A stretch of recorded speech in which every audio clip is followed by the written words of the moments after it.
Hogwarts Legacy is a massive and tricky game. With these 10 tips, I'm going to teach you how to go from the loser Hufflepuff sitting in the corner to a badass Slytherin wielding the dark arts.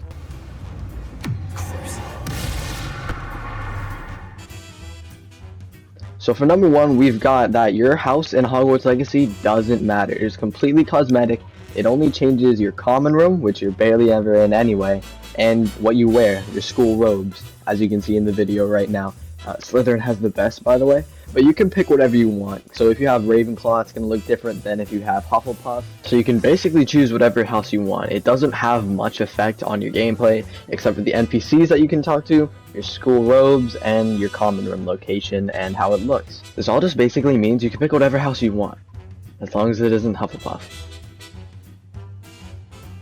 And for tip number two, we have to craft your own Wiggenweld potions.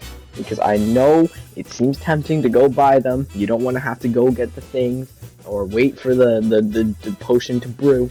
But trust me, it's well worth it. Things are very expensive in this game, and money is extremely tight, especially when you actually have to pay for some things in quests. So just craft your own things. You can actually farm Dittany leaves, and you can also find Horklum juice in almost every cave you enter.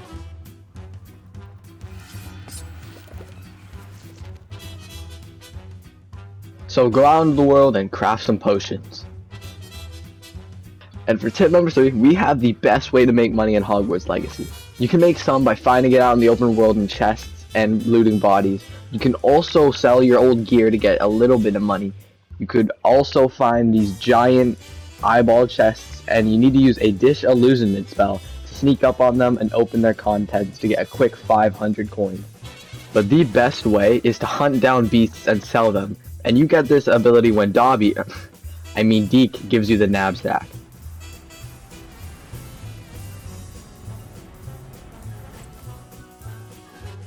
Perfect for gathering and transporting beasts. Now the game's going to prompt you to rescue these beasts and take them back to the room of requirement, but that's not effective because, you don't actually make any profit. You only get their beast fur and stuff like that, you beast byproducts, it's whatever. Boulder Dash! You don't need that. What you do is you try to collect as many as you can, preferably something easy like Puffskein, because they all sell for the same amount. So you take them, and then you take them to Broods and Peck, and you sell them. They all sell for $120. Nice and easy, lots of money, you're golden. Another thing you could try to do is you could take two of, say, Puffskein, and then you take a male and a female, and you breed them back in the room of requirement. Once you unlock that, of course, through Deke's questline, you'll eventually unlock how to breed animals, and you can breed, say, Swoopers or Puffskeins, and then you could sell the mother after you breed them, and then breed the father with the child, or the mother with the yeah, this is going to dark places, never mind. Now tip number four isn't as useful or necessary or even important as the other ones, but I don't want you walking around looking like a goof. I want you looking like super stylish. I want you looking like you actually know what you're doing. Because when you look good, you spell good. And when you spell good, you alright, whatever. Anyway, what you can do is you can customize your clothes, that way you actually look half decent. And you can still use the best clothes you have. Because in this game, you'll find better clothing, and some of it will be better. It'll have better defense, better offense. And sometimes, it just looks like hot dog poop. Yeah, just dog water. So, you can go into your inventory, you can select it, and then you can change and make it look better. And for number 5, we have how to use these random math doors that show up randomly in the castle and are very hard to explain, so give me a second. Just pay attention, you're gonna need this. Okay, so there are 10 symbols, and each symbol correlates to a number, 0 through 9 as showed on the screen. And your job is to decipher the little numbers in the middle. So the numbers in the middle, there's a big one, and that's what they'll have to add up to, the ones on the sides. So you have a 3 and a 0. That's just 3. What do you have to do to get 3 to 5? You add 2, which means 2 is that Cthulhu looking person right there. So you go to the corresponding symbol on the wall and you flip it until you get to the Cthulhu looking guy, and then you do the same process for the bottom one. Okay, so for the bottom one, in the middle, we have a 12. And on the outside, we have a unicorn, which is a 1, and we have a 4. 1 plus 4, 5. 12 minus 5 is 7, which means the missing number is 7. So we figure out which one is 7, and the one that is 7 is the octopus-looking guy in the corner, and we flip him on the thing.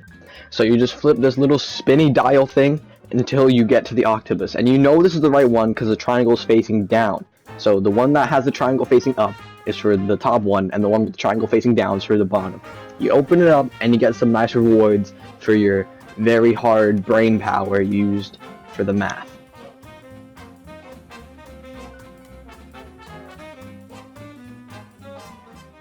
And for tip number 6, we have to actually claim your rewards in the challenges tab. It's something not many people know. It took me a while to figure it out, is you actually have to claim your rewards from the challenges. I thought it just automatically gave them to you, like it should, but for some reason it really doesn't. So you actually have to go in and automatically manually claim it yourself. Kind of stupid. I don't really understand it, but that's how it is. It's whatever. Just go do it. Don't miss out. And for number 7, we have to do your side quests. I know you probably do, but do all of them. Like you'll find ones that don't show up in your owl post, just like out in the world.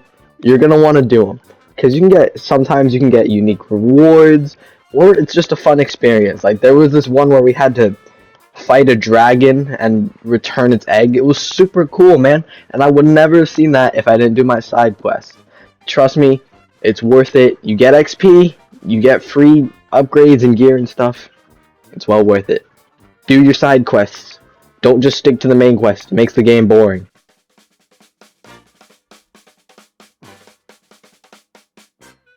And for number 8, we have skipping time. Some activities and quests require it to be a certain time of day, maybe day or night, and sometimes you'll find yourself at a mission where you have to be in the day, and it's just the middle of the night. What you can do is you can go to the map, and you can select past time, and you'll be able to skip to the opposite time. So if you're in night, it'll be day. If you're in day, it'll go to night, allowing you to do whatever you need, like the demiguise statues or even just a class. It can be anything. It's really easy, very simple, but it's also very easy to miss. Now coming in at number 9, we have the most underrated tip of all time. Pet cats. You're probably wondering why. Why would I pet every cat? Just pet everyone you see, because it actually gives you a secret buff that allows you to use Avada Kedavra on any single person you want. Anyone in the castle. Nah, I'm just playing. But you should pet every single cat you see, because they deserve it, and it's really cute, okay?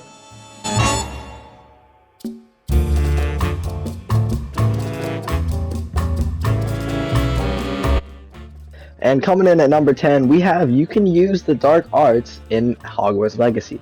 You get them through Sebastian's quest line. They're all side quests. If it has something to do with the main quest, don't bother. It's not important. Well, it is important, but it's not going to get you the dark arts. It's not what you need. So all of them start with In the Shadow of, and he'll talk to you about dark arts stuff. But you have to be very selective with what you say to him, because there will be certain options that you need to say in order for him to offer to teach you the dark arts or to continue the quest line. So make sure you do that correctly. You basically want to say everything in his favor, or you want to say, yeah, I want to learn this. You basically want to be on his side the entire time. And you just want to say, yeah, let's learn it, let's get it over with, let's do this. But like most things in this game, unfortunately it takes a lot of time, because you'll have to get to certain levels starting at 16 all the way to 28. You don't learn Avada Kedavra until you get to 28. That's wild. Holy grind. Takes a long time. And also, it takes him really long to send you the owl posts that actually give you the missions.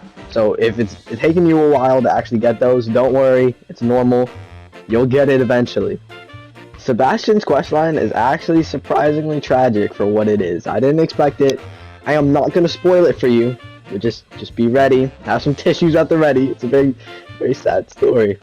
But Basically, you just have to progress through his quest line. Takes a long time, I know. Once you're level 28, you'll get an owl post, and it'll basically say, Sebastian, he's gone off. It'll come from Ominous, it won't come from Sebastian. And then he'll teach you the Avada Kedavra after he learns it, and boom. You're now a dark arts wizard, you can be Voldemort, do whatever you want. Go out and blast some trolls. And for a bonus tip, you can levitate a unicorn. No clue why, but it's something you can do. But you can't use Crucio on it. Don't ask me how I know that.